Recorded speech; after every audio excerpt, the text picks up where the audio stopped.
예, 오신 분들을 환영하고 축복합니다. 하나님 말씀을 보겠습니다. 빌립보서 2장 1절부터 8절을 보겠습니다. 자막이 금방 나올 겁니다. 빌립보서 2장 1절부터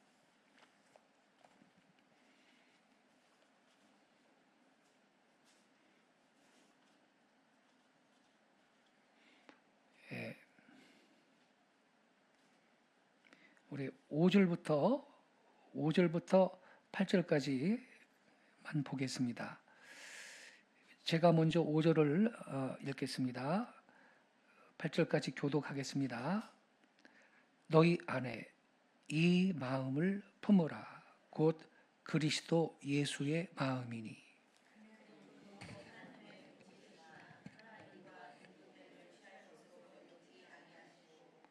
오히려 자기를 비워 종의 형체를 가지사 사람들과 같이 되셨고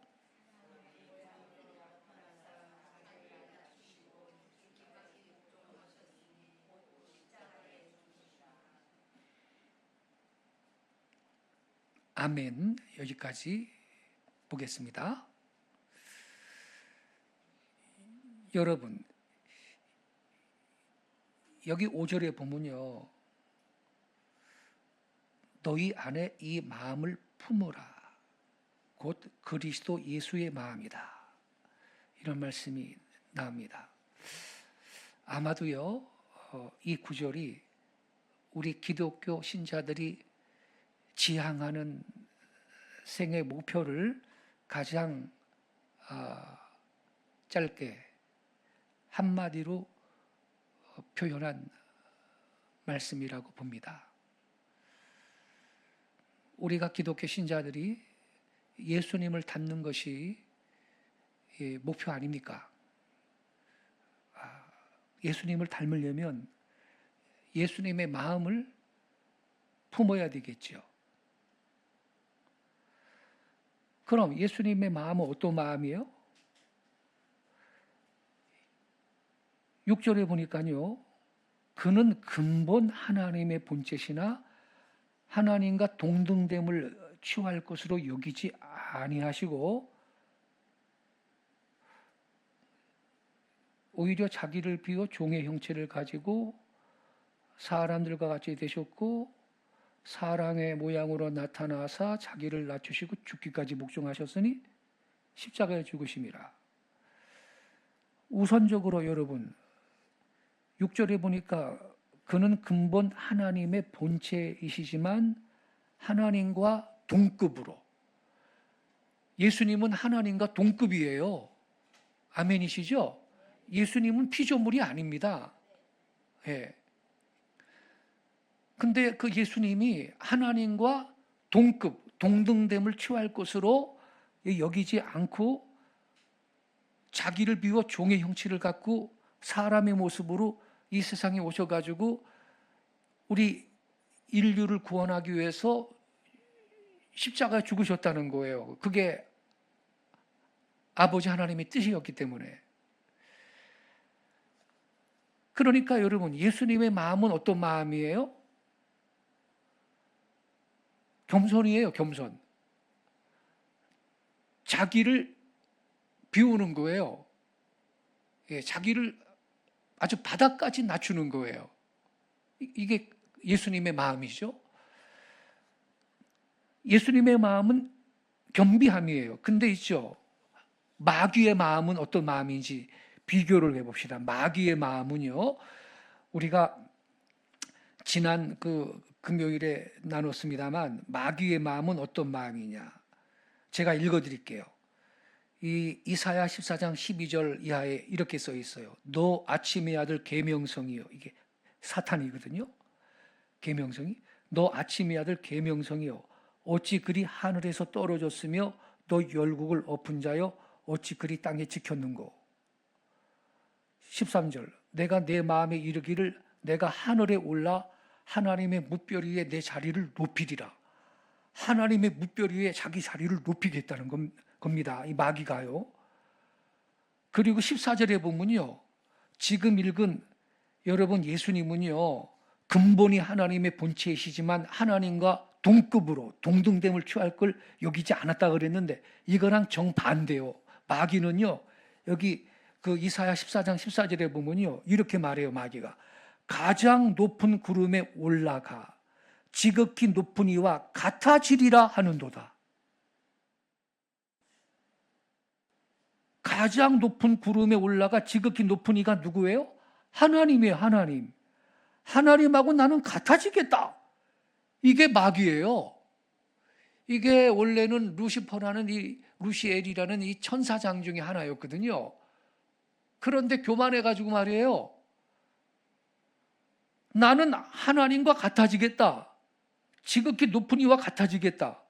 그러다가 천계에서 쫓겨나가지고 이게 다 마귀가 되고 그때 가담했던 천사들이 다 귀신들이 된 거거든요, 여러분.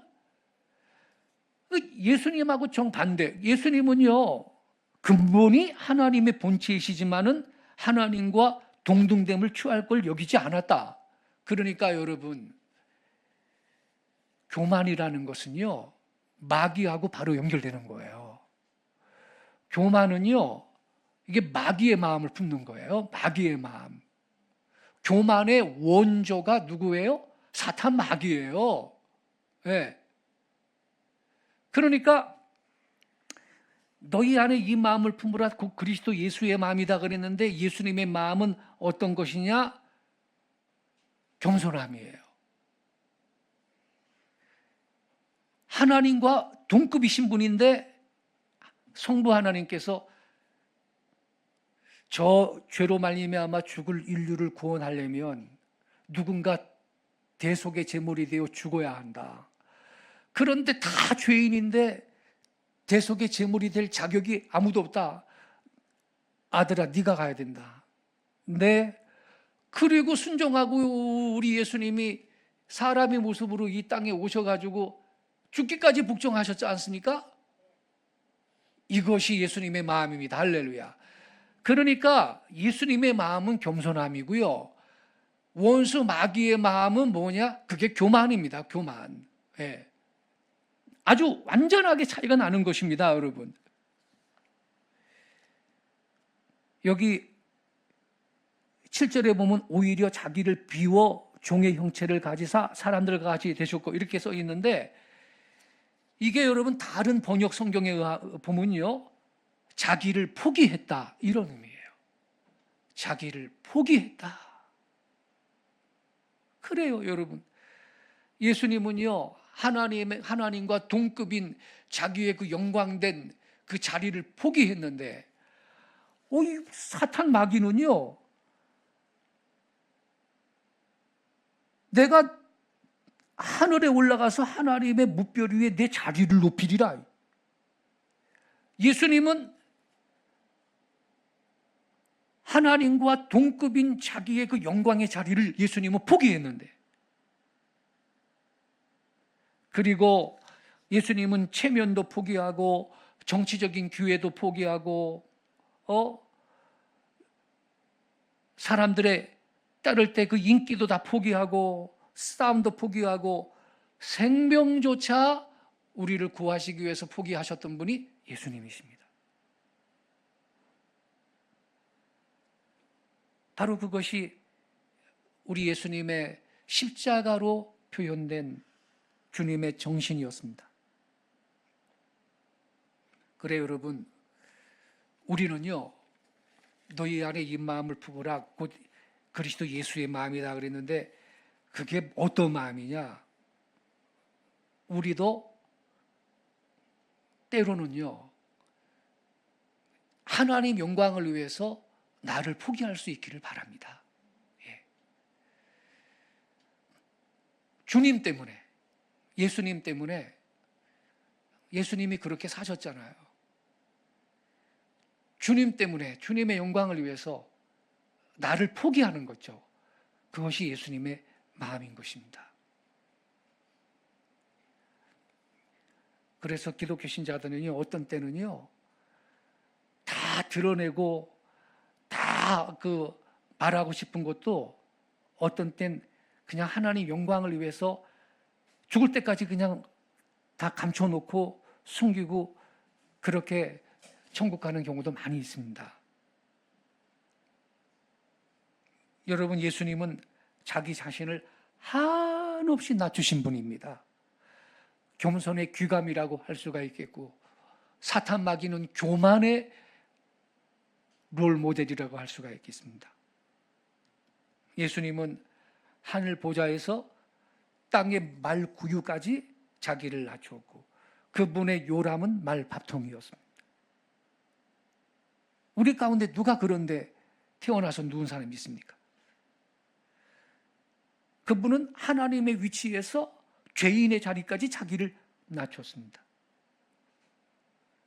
그분은 하나님이시고 본체가 하나님이신데 인간의 몸을 입었고, 사람으로 세상에 오셨을 때 헤롯의 궁전에서 태어난 게 아니고 가난한 가정에서 태어나가지고 목수로서 노동자로서 살았고, 죄인들과 세리와 창기들의 친구라는 별명을 받았습니다. 그런 자들하고 우리 주님이 기꺼이 친구가 되었습니다. 내가 말이야 저렇게 많이 못 배우고 가난한 사람하고 격이 떨어져서 어떻게 내가 같은 교회 다니겠느냐. 그런 분은 예수님이 누구고 하나님이 누군지 모르는 거예요. 그러니까 하나님에 대한 지식은 있지만 하나님을 아는 지식은 없는 거예요. 그게 다르다 그랬죠, 여러분. 하나님에 대한 지식과 하나님을 아는 지식은 달라요. 아니 뭐 마귀는 하나님 모르나? 귀신은 하나님 모릅니까? 귀신이 예수님 몰라요? 하나님에 대한 지식과 하나님을 아는 지식은 달라요. 하나님을 진정으로 아는 지식이 있는 사람은 예수님처럼 스스로를 낮추고 겸비할 줄로 믿습니다. 고 에츠라는 기독교 작가가 있습니다. 이분이 이런 말을 했어요. 이 시대는 반겸손의 시대다. 마르크스가 그랬고, 심리학자 프로이드도 그랬고, 철학자 니체가 그랬듯이 겸손이라는 것은 발전을 저해하는 요소로 해석이 되고 있다. 통탄할 일 아니겠느냐 그랬습니다. 겸손이라는 게 발전을 저해하는 요소로 사람들이 인식을 한다는 거예요. 아니거든요. 교만이 패망의 선봉이고 넘어집의 앞잡이거든요. 성경이 진리입니다. 성경이. 그리고 이 고에츠 박사가 이런 말을 계속했습니다. 만약에 기독교인들한테서 겸손을 빼면 기독교는 세계에서 가장 못된 집단이 될 것이다. 타협도 모르고 협상도 모르고 용서도 화해도 부족한 가장 걷잡을 수 없는 집단이 되고 말 거다. 이렇게 지적을 했어요. 그래요, 여러분. 어떤 연세 지긋하신 목사님, 평생을 목회 사역하고 은퇴하신 목사님이 글을 썼는데요. 이런 말을 했어요. 연예계, 탤런트나 가수들의 그 세계, 연예계를 보면 후배들은 선배 연예인을, 선배 가수를 존중한다는 거예요. 희극인들, 개그맨들, 개그우먼들, 여러분 MBC 방송국이든 KBS 방송국이든 가면 그 희극인실이 따로 있어요. 거기에 모여서 뭐 준비하고 그래요, 희극인들이. 근데 고참이 희극인실이 한번 딱 나타나잖아요. 그러면 후배들이 벌떡 일어난다는 거예요. 선배님 오셨습니까? 다 일어나는 거예요. 이 연예계에서 그 가수들이든 개그맨들이든 코미디언이든 탤런트든 이런 질서가 있다는 거예요. 근데 목사들은 그게 없답니다. 목사가 되면 예의가 없다는 거야. 먼저 부름을 받아 사역의 현장에서 고난을 겪고, 그리고 경험도 오히려 더 많을 거고, 기도를 한 번 하더라도 몇 시간이라도 더 했을 거며, 성경을 읽어도, 기독교 서적을 읽어도 그 선배 목회자가 더 했을 텐데, 후배 목사들이 선배에 대한 존중이 없는데 세상 건달들의 그 세계만큼도 못하다는 거예요. 이래서 해야 되겠습니까? 그러니까 이 고예츠 박사가 제대로 말한 겁니다. 만일 기독교인에게서 겸손을 빼면 기독교는 세계에서 가장 못된 집단이 될 것이다. 타협도 모르고 협상도 모르고 용서도 하여도 부족한 가장 걷잡을 수 없는 집단이 되고 말 거다.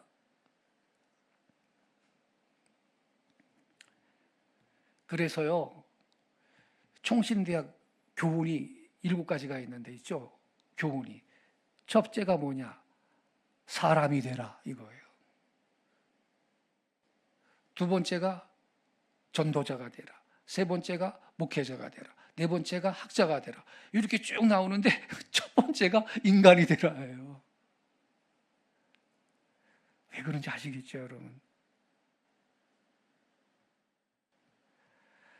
여러분, 실제로 우리 기독교인의 가장 높은 덕망은 어디에 있느냐? 겸손함이 있습니다. 만약 그거 하나를 우리 그리스도인들이 제거해버린다면 사실 예수님의 빛은 남는 게 없는 겁니다. 그리스도를 본받는다라는 것은 그 무엇보다도 그리스도의 철저한 겸손을 본받는 것입니다. 그리고 예수님은 죽기까지 복종하셨어요. 예수님은요, 하나님의 목적을 위해서 자기를 포기했고요. 그 목적에 순종하는 생애를 끝까지 가지셨어요. 우리 예수님의 생활은요, 하나님의 뜻을 위하여 살고 하나님의 목적을 위하여 죽는다, 이거예요. 내 뜻대로 마시고 아버지 뜻대로 되기를 원합니다. 이 기도가 예수님의 생애를 대표하는 정신이었죠. 그래서 여러분, 오늘 저녁에 우리가요, 이 말씀 붙들고 다시 한번 다짐했으면 좋겠습니다. 주여, 저도 하나님의 영광과 목적을 위해서 예수님처럼 나 자신을 내려놓고, 때로는 억울하고 그래도 나 자신을 내려놓고 포기하게 하시고, 그리고 순종하게 해주시고, 그리고 겸손함으로 하나님과 이웃과 교회들을 섬기는 참된 제자가 꼭 좀 되게 해주세요. 그런 은혜를 주세요. 이렇게 기도하시기 바랍니다. 그러면 여러분, 하나님은 그냥 그런 사람 그냥 두는 게 아니에요. 예수님이 그렇게 살았더니요, 9절에 보니까 이러므로 하나님이 그를 지극히 높여 모든 이름 위에 뛰어난 이름을 주셨대. 할렐루야. 이렇게 사는 성도는요, 높여주십니다. 할렐루야. 때가 되면 하나님이 높여주시는 거예요. 하나님이 높여주셔야 높아지는 거지, 뭐 하나님이 허락 안 했는데 내가 암만 여러분 애써봐야 안 높아집니다. 주님이 문을 열면 닫을 자가 없고 닫으면 열 자가 없습니다, 여러분. 예. 그래서 여러분, 예, 이렇게 우리가 살아가면요, 때가 되면 하나님이 여러분을 승진시켜 주십니다. 영적으로도 승진, 재정적으로도 승진, 사회적 지위로도 승진시켜 주시는 겁니다. 할렐루야. 높여주신다 이 말입니다. 이러한 은혜를 여러분 생애 동안, 특별히 올 한 해 남은 기간 동안 꼭 체험하시기를 예수님의 이름으로 축복합니다. 기도하겠습니다.